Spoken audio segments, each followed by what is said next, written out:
Yeah, welcome to this webinar. My name is Timo Dinkelman. I'm the CEO of Prebo Digital, and we've got the privilege of hosting you today for the webinar together with Amazon.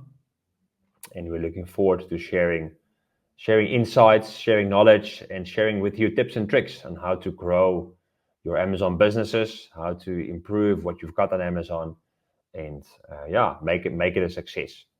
So before we start, just a little bit of a few logistical things. So the session is going to be recorded, and the presentation will also be shared at the end of the session as a PDF in the chat room. Okay, so there's no need to take screenshots or screen recordings or anything like that. You're going to get the recordings as well as the PDFs, so that you can just at your own pace, at your own time, again, look at everything that was shared today. There is a chat room, but I'm going to ask you to not use that until the end. So we want to make time at the end of this session today for people to ask questions, to leave questions, to add comments, which they can respond to. I found that if we have lots of questions coming in between, it just distracts the flow of the presentation. So I want to ask you that you hold your questions until the end, maybe write them down somewhere, and then we can go through those questions as we finish up at the end. We should be about 30 minutes, so there's plenty of time left for questions at the end then. And yeah, so let's start. We're looking forward to going through a lot of the content here. A little bit about me. As I said, my name is Timo.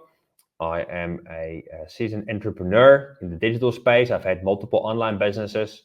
I currently run a digital marketing company called Prebo Digital.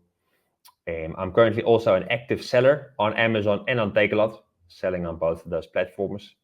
And before I started this company, Prebo Digital, I worked at Google, where I ran the South African retail industry, working with large retailers in South Africa. And myself, I've been involved with selling on Amazon since 2019, mostly overseas, and now obviously more recently here in South Africa as well. So a lot of experience in the local e-commerce industry, and I'm excited to share more today with you about how to optimize your product listings for sales. So what we're going to talk about today is a couple of points. I'm going to chat through the listings in the wider ecosystem of Amazon. Why are they important? And then we're going to go through some of the elements of listings, content. We're going to go through structure, and then we're going to go through AI-assisted shopping. And those are some of the key points that we're going to talk about today. And as I said, for those who have maybe joined later, let's keep our questions until the end. We use the chat for that, and then at the end we can answer questions, go through those as best as we can. All right. So as we start looking at listings in the wider ecosystem, why is it so important to talk about listings? Well, it's really, really important to talk about listings because listings are basically everything you've got on the platform. And if it's not done well, then you're going to struggle whatever other activities you do, whether you run a lot of advertising campaigns, whether you make your product very cheap, whatever you do, if your listing is not optimized well, it has a massive impact on everything else. We know that Amazon is a big ecosystem. There's a lot of things that play a role. You've got, your reviews, you've got your shipping performance, you've got price, you've got advertising, you've got the ranking algorithms, you've got AI bots, and that there's so many things that play a role, and they all work together. And listings and the way they are set up, the content you've put on them, the way you manage them, all are define a critical amount with regards to the success you're going to have on the platform. So I just want to illustrate that by looking at this diagram, which first of all, you can see I'm not a designer, but secondly, it's a very simplified way of looking at how things work together. Because what you see here is that your listing is like a cog in the Amazon wheel of success, and you need a great listing to sell products. You can send traffic to your listing, and you need to send traffic to be able to sell. Then your listing will actually grow your sales, and as your sales grow, you are able to send more traffic, and you get more learnings about what works on your listing. So a well-optimized listing will help you to gain more exposure, because the Amazon algorithm, as well as the AI shopping assistant, will be able to better understand your algorithm, and customers will be able to better discover it, And in that sense, then the flywheel starts spinning faster. The better your listing, the more information, that's quality information you put on there, the more people will find it, the more people will buy it, the more it gets exposure on the platform. So it's not just about having the right information, price, product information, that's it. It's actually, if your listing is optimized well, it will actually help you grow your sales, because Amazon will actually start featuring it more and more in their algorithms if your listing is optimized really well. And I think the other big part, which I know from an e-commerce perspective, a lot of people struggle with, is that if your listing is done well, it will help you to attract more of the right customers and reduce your returns or refunds. Because if your listing is set up in a way that it's clear what people are going to get, that you're attracting the right customers, you're also making sure that you're getting less refunds because people by accident maybe purchased the wrong product, or the information on the listing itself wasn't adequate for people to make the right decision. So those are all really important factors. So then when we look at that, just think about the listing for a moment, right? When you look at the listing, you actually realize there's a lot of work to do. If you just look at this picture on the screen here, this is just what you see on a mobile phone before you even scroll down on an Amazon listing. This is an example from the UK. You can see there are already 6 different content blocks that you see without even scrolling down. At the top, you've got a brand ad for this brand, which is, so at the top of your product listing, there's actually an ad from somebody else. Then you've got your reviews, which is a critical part for people to make a decision on whether to purchase or not. Then you've got your title, which you can see is very rich. There's a lot of content in there. Then Amazon adds an element of social proof and endorsement around Amazon's choice and frequent recent purchases. Then you've got your hero image, and then you've got your AI shopping assistant. So what you can imagine is that when people land on this page, there is a lot of impulses, a lot of first impressions, and those are going to determine immediately whether people are even going to scroll further and actually make a decision or not. You can imagine a lot of people from here will click on the reviews, for example, because that's an immediate way for people to actually see, okay, I like the product, I like the way it looks, but is it actually something good? What are other people are saying about it? And that's why reviews are obviously put up so high on the screen. So you can imagine the big question then becomes, okay, so how do I actually make sure that I stand out? How do I make sure that I don't lose the customer at this initial impression that they get in the first few seconds? That's what I want to talk to you guys a lot more about, starting with content. Okay, so as you can imagine, your content in the widest sense of a scheme of things is extremely important to make sure that you're capturing people and that you're actually keeping them on your page, giving them enough information and enough confidence that they are buying the right product from you. We know that most first impressions are made from visuals.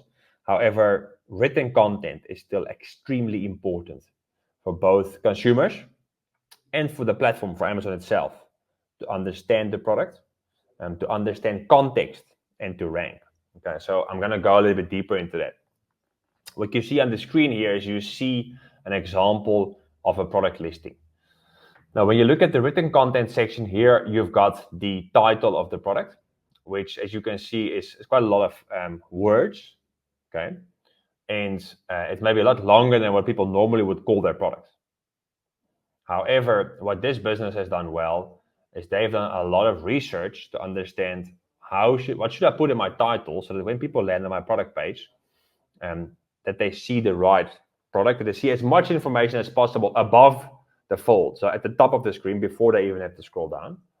Plus, they've done the research to understand what are people searching so that Amazon will actually understand what my product is about, and I can be featured, I can have visibility for as many popular search terms as possible. And I'm going to give you a few examples of that. You can see in the title, I've underlined here some examples. It says here, the brand name is Ich Haha, and then the first title of the game here is called Memory Game Wooden for Kids, which is a little bit odd because that's not how we would write or say things. Nobody says Memory Game Wooden for Kids. We would say Wooden Memory Game for Kids.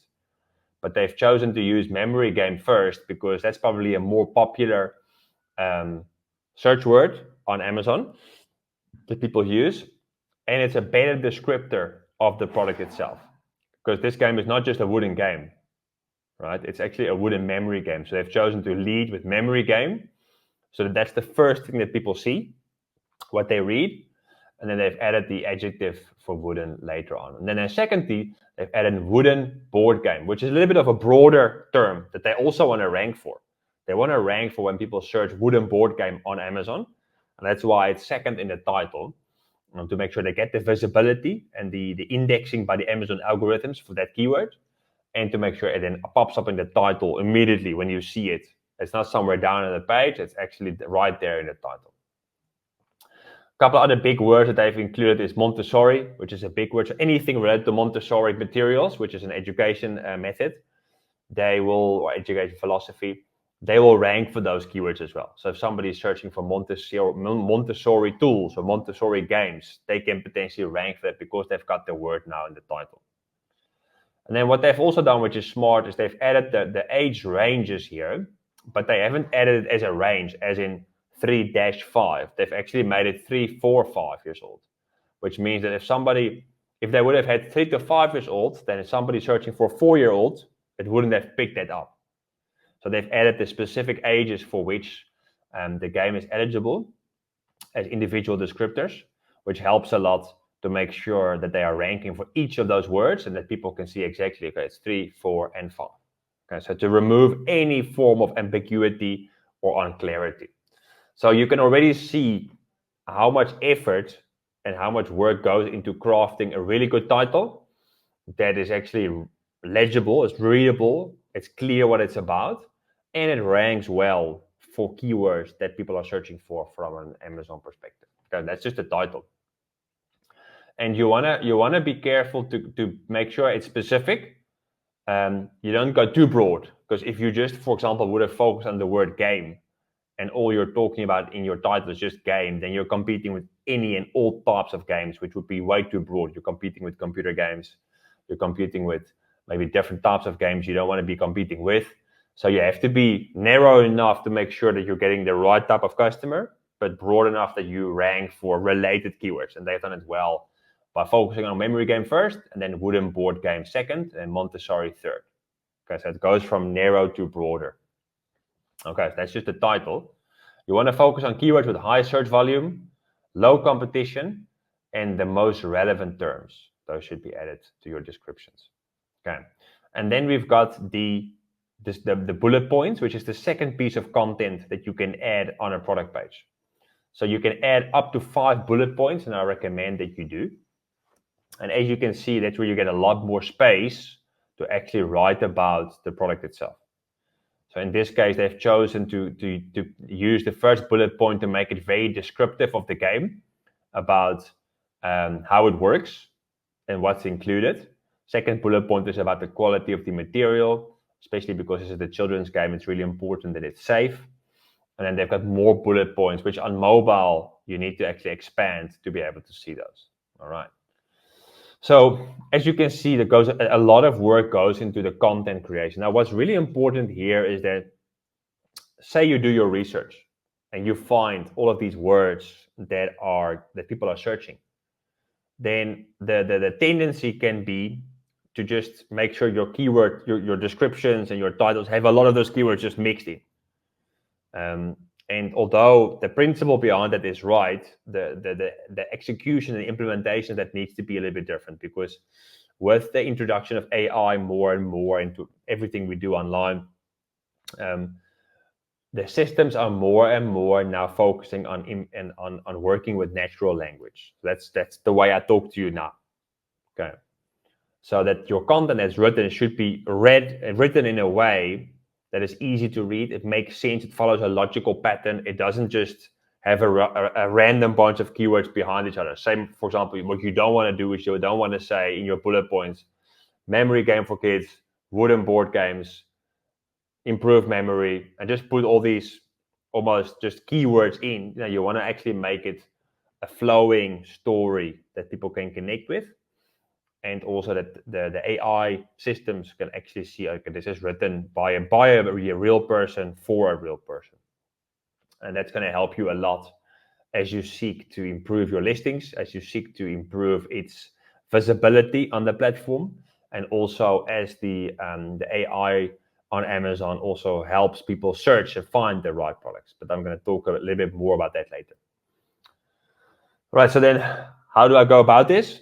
Well, you need to do a couple of things. You do keyword research. You can use different tools for this, like Helium 10 or Jungle Scout, which are available. They're not available in South Africa yet, unfortunately. Hopefully that will come soon. But you can use them for international listings. You can also use Google Keyword Planner to find listings, to find keywords, on what people are searching about. Then you can also analyze competitor listings. What kind of content have they put in their listings? And if your product is very similar, you can potentially reuse some of that or take ideas from them. Make sure that you lead with your key selling points. So like on your bullet points, make sure that they cover the most important points first, because as you can see, especially on mobile, where most people shop, the first bullet points are shown, the other ones are not always shown, so they by default get less exposure. And then make sure that you've got your more detailed, keyword-rich, sort of flowing text for your product descriptions. Now, I'm not showing the product descriptions on this slide here, because on mobile, they don't always show. They only show if you don't have branded content, which I'm going to talk about later. And they tend to be more useful on desktop, where they are much more visible and more people scroll down. But you still need to have them. So even if on mobile, they don't necessarily get used a lot, you need them for SEO. You need them for your rankings on the platform to improve, so that Amazon can better understand and answer questions about your products for the end consumer, to make sure that they recommend the right product through the AI shopping assistant. All right, so there's a lot that I've shared here. There might be some questions, but as I said, we'll cover those questions at the end of the presentation. All right, so that's about the written content. And then if we go to the next point, which is the visual content, this is also an extremely important part of optimizing your listings. There's research that has been done that says that 75% of all people who compare products, they click on the image. They don't click on the text. So your first image, your hero image, which on this product, and it would be this image, right? The one with the little pegs. That is your hero image. It needs to be so good that when people see it, they just want to click on it and they want to explore this product further. So on Amazon, you've got the ability to add 6 images. I want to recommend to you that you do, because if you don't, it's going to hurt your conversion rate one way or another, as well as that you add high quality images. You can see I've put a link here. It says high quality images can improve conversion rate by up to 10%. So it's extremely important that your images look great, that they are not pixelated, that they're not compressed, that they're not odd sized, but that they take up, I think it's 85% of the image needs to be filled with your product, so that it's clear, especially on mobile devices. Again, it's smaller screen, so it needs to be really zoomed in. The full product is very well visible, and that people can really see what the product does, what it's about, and can see the quality of it as well.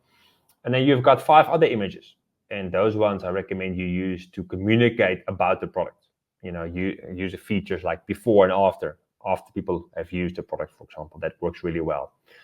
Picture the product in its setting, the way it should be used. If this is, for example, the board game we're talking about here, have a picture of kids playing with it with their parents, perhaps. So create an ideal setting. This is what's going to look like when you've got this product in your hands. Use, for example, benefits or features. In this case, this company uses sizes to understand what are we talking about here. I think sizes can be important for child safety, for example. So that's all really, really important. And then obviously you can add a video as well. So once you go scroll through your images, after the 6th image, the video will become eligible. And the video will also be shown lower down on the page as well. And videos, especially for slightly more, maybe more complex products, those are great ways to show the product, to explain the product. Maybe for a game, it's hard to explain it with images, but it's really easy to explain it with a video. So that's where video comes in really handy. Now, one big thing that I've picked up that a lot of companies don't do well, and I understand why, is that they design images, but then they design them on a desktop or on a laptop, and then they implement them on mobile. And then what happens is then they become extremely hard to read. So you can see on the left-hand side here, the image is zoomed in, the font is big, so that on mobile devices it's really easy to read. If you compare that with the one on the right, this is about the laptop. You can see it's impossible to read the text there, also because of the funny gradient that's put on the text as well. But the small font just makes it impossible to read, and then you lose that customer because actually, although probably it's a great product, you don't actually, allow them to read what's on it. So rather invest in making sure your images don't say too much, but rather, because most people shop on mobile, make sure your images say one thing really well from a visual and from a text perspective. And then because so much of the success of your listing is dependent on your first image, I really want to encourage everyone to continue testing with your hero image. What if you take this image and you add a shadow to it, for example? Or what if you tilt maybe the angle at which it's taken? Or there's just so many different things you can do with it. Look at competitors, look at businesses in other industries and see how can I further enhance the hero image, because doing that well really makes a massive difference in terms of click-throughs to your listing and also for people to stay on your listing to purchase. I've added a link here to an article from Jungle Scout, which is also really, really helpful with a lot of detail in it that's going to help you to improve your listing images as well. All right, so I trust that's been valuable so far. Then the next part we're going to talk about is about your branded content. Now, branded content, it basically looks like this. It's high, it's rich media, so it's images and video and designs that you can add at the bottom of your page as under your product description. Okay, so you can add product description as pure text, or you can add it as rich media content. And you can, if you do it, it improves the conversion rate up to 12%.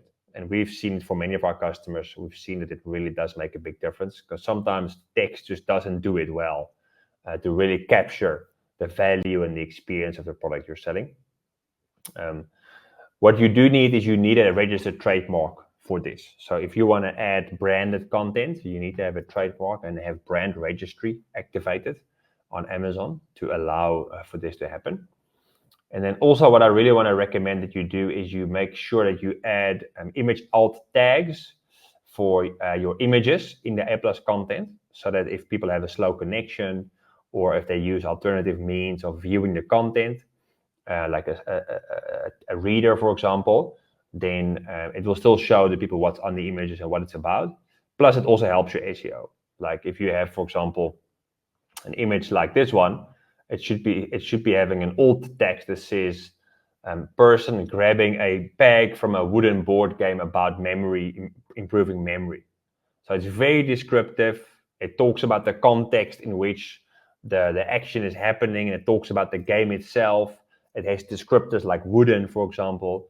And if instead of just saying wooden game, that would be way too broad. You want to make it as descriptive as possible. And on the left-hand side, we've got what's called the brand content. Okay, so this is specifically A+ content, is what it's called. And it sits on a particular product. And then you've got brand content, which is more generic about the brand as a whole. So the brand content as a whole allows you to show people what other products you've got under your brand. So you can see here, for example, this brand, Ichaha. I hope I said that right. They've got multiple games that they want to show to people, and they can tell a little bit about their story, their purpose, their mission, maybe the history of their quality, the history and the vision of their company.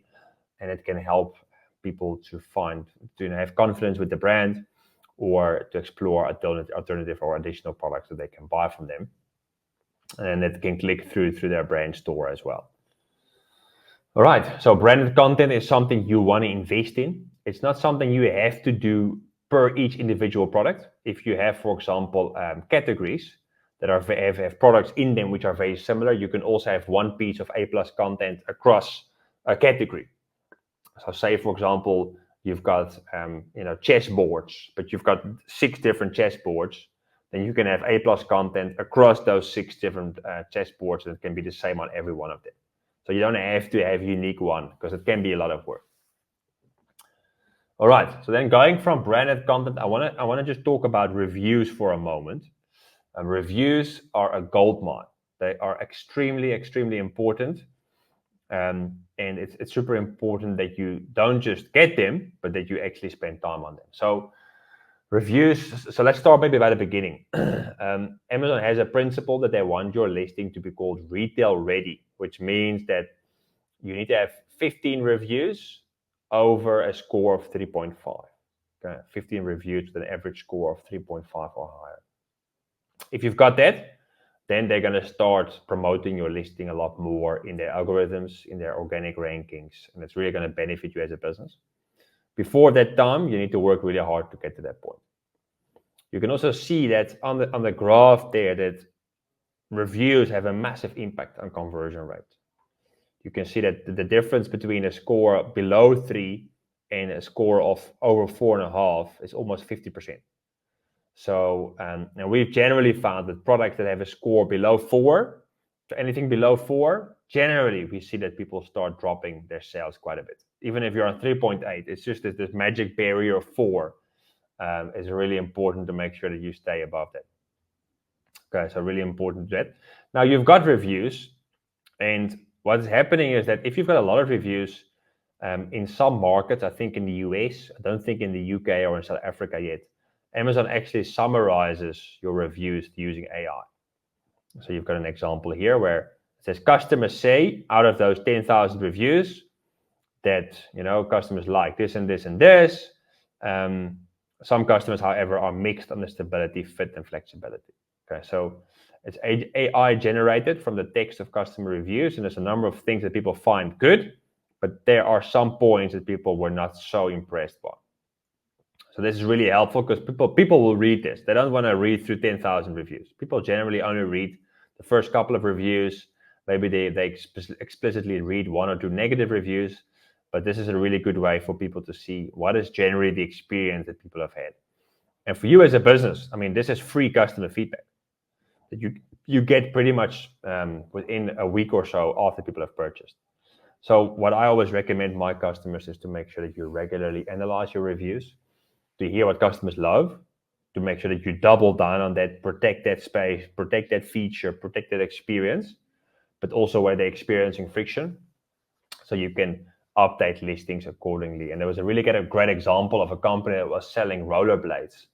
And what they found was actually that a lot of parents who wanted to buy rollerblades for their children didn't want to buy rollerblades and then 6 months later have to buy a new pair because their child's feet have grown so much that now they have to, every 6 months or 1 year, they have to buy new pairs. So they didn't want it. And they were calling the company and sending emails and live chats. And it was just taking a lot of time from the support team. So what they did is they actually put the size guide on their product pages, explaining exactly for which size, fits with which age. And then also explaining that if you buy, for example, a size 7, it normally lasts for like 2 years. It's fine to buy a little bit bigger because you can, put on an extra pair of socks. They had all these tips around how do you buy the right size without having to buy every 6 to 9 months new rollerblades. And they saw a massive improvement in conversion rate purely because they actually listened to the customer and they adjusted the content on their pages to make sure that they were answering these questions proactively and not reactively. So that's always a really good example about that.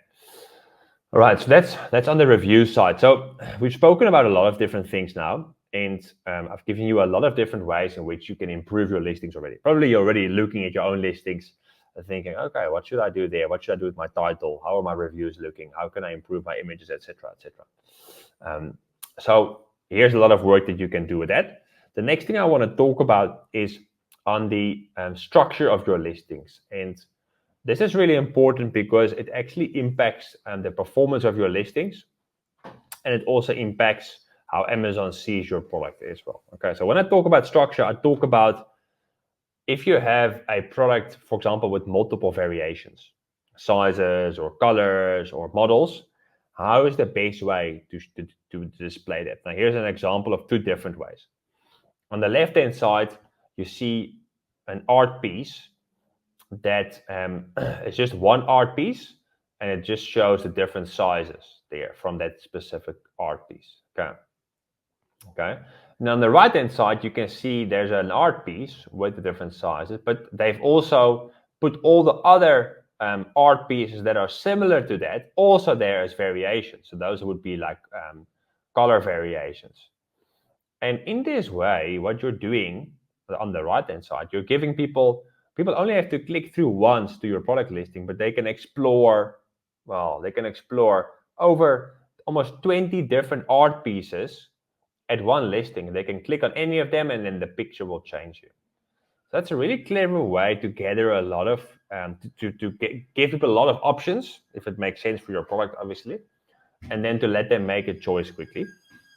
What's also nice about this is that if you have all of these different listings together, and if any of those gets a review, then you actually get a review across the whole listing. So if any of these products get sold, then any of those variants, any of those colors will actually get a review. So it's a really quick way to gather a lot of reviews across your different products. It needs to make sense for your business. If your products are too different from each other, it doesn't make sense. But if you've got products which are similar and you want to give people different options, some people, they use, for example, different variants. They use like size and color, and they've got these two different modals as ways to differentiate for people to find the right product. So this is listing structure, and this is something you have to strategically think about or talk to a specialist like us about to see what the right option is for your product. And then the other thing which is really important is your category. Now, this is an example of a spaghetti server. It's basically a spaghetti spoon. We all probably know this product. But what has happened is that this product has now been placed in the wrong category. You can see here it's placed under home and kitchen and then event and party supplies, which is probably debatable. It probably should be more under cooking utensils or something like that. So now you might be wondering, okay, so what's the problem with that? Why is it an issue? Well, first of all, it's an issue because some people, they search not by typing in the product search, they actually search by category. So they will click through to cooking utensils and then they browse through those categories. And in this case, then this product, the spaghetti server or the spaghetti fork, wouldn't show there because it's not listed in the right category. Secondly, it could be an issue because certain categories have certain compliance requirements, and then if your product is in the wrong category, it actually could be disapproved, or it could be suppressed because it doesn't tick all the right boxes, but it's only because it's in the wrong category. And then lastly, what you want is your product to rank in the right category. So every product listing has a rank, and it will say, for example, this product is ranked number 31 under the cooking utensils. Okay, but now if it's not in the right category, it will not show there, and it may impact how it shows to recommended products. This one might now show next to a party hat instead of next to a big pot in which you can cook spaghetti. So even from a recommendation engine products, it might impact you negatively as well. Now you can see this. You can check this for your own products to see, is it indeed in the right category? Sometimes Amazon mistakenly places your products in the wrong category, and then you have to load a ticket to make sure it gets fixed. All right. So that's another thing you can check. Really, really important that this is done right. All right. Then the next part I want to talk about, you've heard me say a little bit already about AI shopping and AI-powered assistant. And this is something that Amazon launched about a year ago in the US as a beta. And they have launched this tool called Rufus. Okay, and they've called it Rufus because Amazon has always got something with dogs. They like dogs somehow, so that's probably why this is called Rufus, which is probably a little bit of a dog name. Anyway, that's just my assumption. But when we're talking about Rufus, is actually an AI assistant. Okay, and what it does is it uses AI to link shopper intent to products with an understanding of context and information. So that means basically it understands who you are as a shopper. It understands what you're looking for from your search behavior, but also your previous behavior, what you've bought. And then it connects that with features and benefits from products. And it constantly improves and it learns as it gets more data. And then what will happen is it will then give you, as a shopper, it will give you relevant recommendations based on interactions and based on what you're searching for. Okay, so what it looks like is, for example, on this product that we're looking at today, it will actually pop up and it will give you suggested questions based on what other people have asked. And you can also ask Rufus your own question. So for example, in this case, is this product suitable for travel? Okay, now it's a good question. Probably it pops up because other people have asked this question quite a lot. And then Rufus was able to deduct from this product listing that it says, based on the product information, it seems suitable for travel. The product description actually mentions it, that it is appropriate for outdoor and for travel with its size. So that probably speaks specifically also to airplane travel, where there are certain limitations or requirements. So Rufus, in a sense, then helps you to shorten the time to purchase because it gives answers quicker. And also, this is just on a product example, but what you can also do is you can go to Rufus here at the bottom and ask any questions.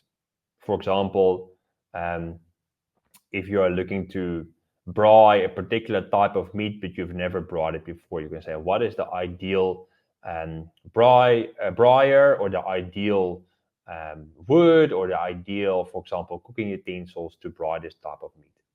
And it can give you recommendations based on the product that actually talk about this kind of process. So there's a lot of rich understanding behind it. And Rufus works with the information that you as a seller provide on your listings. Okay. So then the question is, how do I now optimize my listings for Rufus so that Rufus actually finds my listings and gives the right information from my listings? So here's what you can do. You can optimize your images with text overlays and with alt text. So when you upload your listings or your images, there's a text you can add in the back end. It doesn't get shown on the front end, but on the back end, you can do that. So for example, in this case, the wooden game with the pegs, you would have alt text that says wooden game for children to improve memory, for example. And that's then a way for Rufus can understand, okay, this is for children, it's wooden, and it serves to improve memory. So it can already know this product is ideal if somebody asks a question and they say, for example, help me to find products that help my children to improve their memory. Then Rufus can actually show this product. So images and image text are really important. And then secondly, make sure that you use very descriptive, very rich sort of phrases that's very rich in terms of content. So for example, say, water-resistant durable backpack for daily use instead of just durable backpack. Because the fact that you add water-resistant might just trigger that one question of somebody searching, hey, I live in a wet country, I need a backpack that can withstand rain and water. And then Rufus can actually recommend your products. The FAQs, which will be these ones, are really helpful because they actually give you information on what people are searching about. So if you go to a product and you see what questions Rufus suggests there, then you can actually see what people have been searching because these are popular FAQs. And then you can also write content to make sure that it's features to those questions. And the last thing is you want to encourage your customers to leave reviews with photos because Rufus really does well with photos. And obviously Amazon knows that a lot of people make decisions based on images. And therefore it's really important that if people leave reviews, that they add photos so that Rufus can better understand what their customer experience was about or what they say about it. So make Rufus your friend by doing these things. All right, so we're almost at the end of the presentation. Just to recap, so great listings are the way to be successful on Amazon. You must understand that just running advertising or just making sure you've got stock and a price is not enough to make it on Amazon. The competition is strong and it's still growing in South Africa. And a great listing is a key part of a successful Amazon ecosystem. Content is king on your listings. Think mobile, so make sure all your content is optimized for mobile.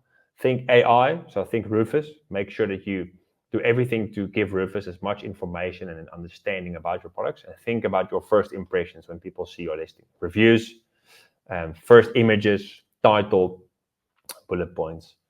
And then, like I said, make sure that Rufus is your friend by providing tools and the customer with rich and helpful content.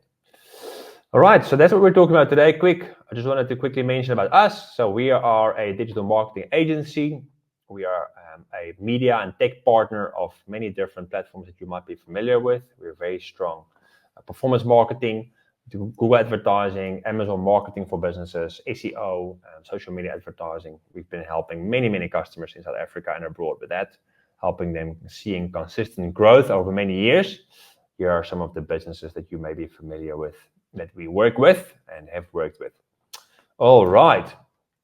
So then that was the presentation. I see there was a few questions in there. So thank you for adding those so long. Now it's time for questions. So if you have any more questions, feel free to add them to the chat. I'm going to go through them from the first ones that were added. So the first question is it true that you can only add a video if your business is on the brand registry? So the question is about, can you add videos if you don't have brand registry, if you don't have a trademark? And yeah, you can do that. So you can add a video even if you don't have brand registry. There are Amazon in the past didn't allow that, but now they do allow that. So that's great. And it does help your conversion rate a lot. Second question is, how do you deal with a product that may fall under multiple categories? That's a tricky question because obviously you can only list your product under one category. So what the best thing to do then is to make sure you list it under the category that's most important or that's the most natural match with the product itself, and then use the content on your listing to make sure that people really understand what this product could also be used for. So if it falls into, say, category A, but it could also be used in category B, then make sure you mention that, right? So for example, I'm thinking like, in the sports category, you get like an agility ladder, right? Where you can practice agility. Now that's in a sense, it's a fitness equipment product, but it gets used by many different sports, soccer, rugby, other types of sports. So then you want to make sure that in your content, in your images, you show pictures of different sports groups using it. In your descriptions, you use it as well. And that way you still reach multiple categories. To make sure that people can see it's applicable to those as well. So I hope that helps that question. The next one is, can one get back and update the current listing? Yeah, absolutely. Yeah, absolutely. You can do that, and you should be doing that on a very regular basis. You can go in your listing, update pretty much all of the information that you've got on there, not just price, but titles, backend keywords, descriptions, bullet points, features. You can update it, and it just takes a few minutes to reflect, and then it's done. And then obviously what you can do is you can then measure the impact of that. And that goes to the next question, where it says, do we get any data from Amazon about what customers are searching? For example, from Rufus, if no, where's the best place to get customer data? So that's, okay, so the broad question here is, do we get any data? Well, yes, we do get data. You can find data about your product pages in the business reports, where you can see how many people viewed your pages and what is the conversion rate. That's a really good way to measure impact if you want to test if a certain change, for example, has an impact. From Rufus, to my knowledge, there's no data yet available on what people are searching on Rufus and whether they click through and bought through the tool or not. Amazon has not released any data from their side in terms of how many people use it, for example. So to my knowledge, there's no data yet. Other tools like Helium 10 and Jungle Scout tend to always be able to provide additional data, but that's not available in South Africa yet. There's additional data available about how people use your listings through what's called Amazon Marketing Cloud, for which you need to have an API access key, and you need to have a little bit of developing skills to be able to pull that data from a database into like a spreadsheet or into like a report. So that's also a little bit more tricky. Next question. So with these recommendations, is it possible to rank higher without Amazon ads? Absolutely.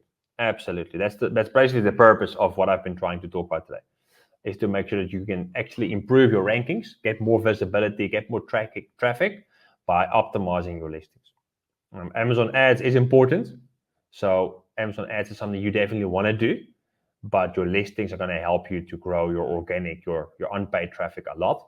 Because now if you're adding the right keywords, if you're getting more reviews, if you are adding images with alt text, you help Amazon better understand what your product is about so that it matches more with what people are looking for on the platform. All right. Next question is,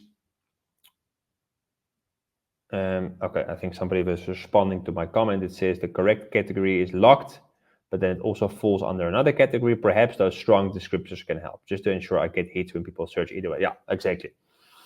You want to make sure that, like if I go back to the agility ladder example, that if people search, for example, football agility ladder, but yours is actually for fitness, that you've got that keyword and maybe an image about that specific use case on your listing as well, to make sure that you get hits as well when people search for those products. And then the last question I see so far is, what's the best way to encourage reviews? And are there any other ways of generating reviews? So reviews is a sensitive topic because it has unfortunately been abused a lot. There have been companies that have just been creating false reviews and then getting paid for it, and Amazon has actually shut those down. So they've been very strict on people just creating and leaving reviews. They've got a whole algorithm to make sure that whenever people leave reviews, that they can check if it's a genuine one.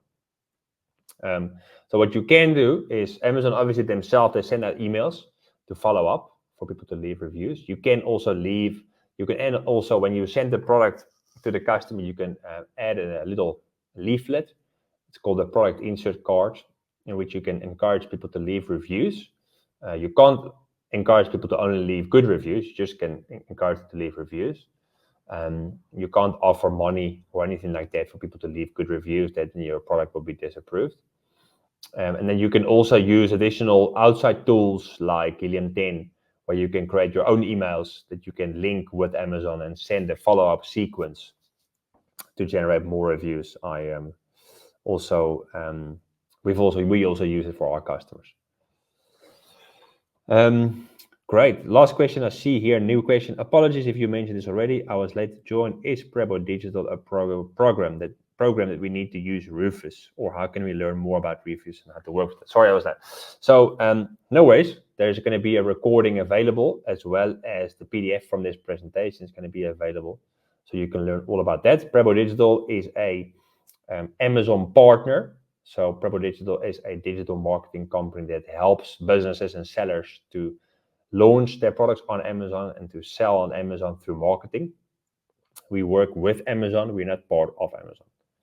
If you want to learn more about Rufus, probably the best way is to relook this webinar, and then also to start playing around with it on the Amazon app to see how it works, and then that way you can learn more about it. Great stuff. Another question for a brand that is actually new, what do you recommend? So, I mean, that's quite a broad question, because there's so many things one can do. But specifically, when you're a new brand, what you want to do is you want to make sure that you register your trademark with Amazon, so that you protect your brand. Actually, that you make sure that that nobody else can use your brand name, and that you protect that space. You create a brand store, and then probably in the beginning you will have to win customers through generic keywords, because your brand is not well known yet, and you probably have to invest some time and some resources into actually building up your brand. You can do that on Amazon through sponsored brand ads.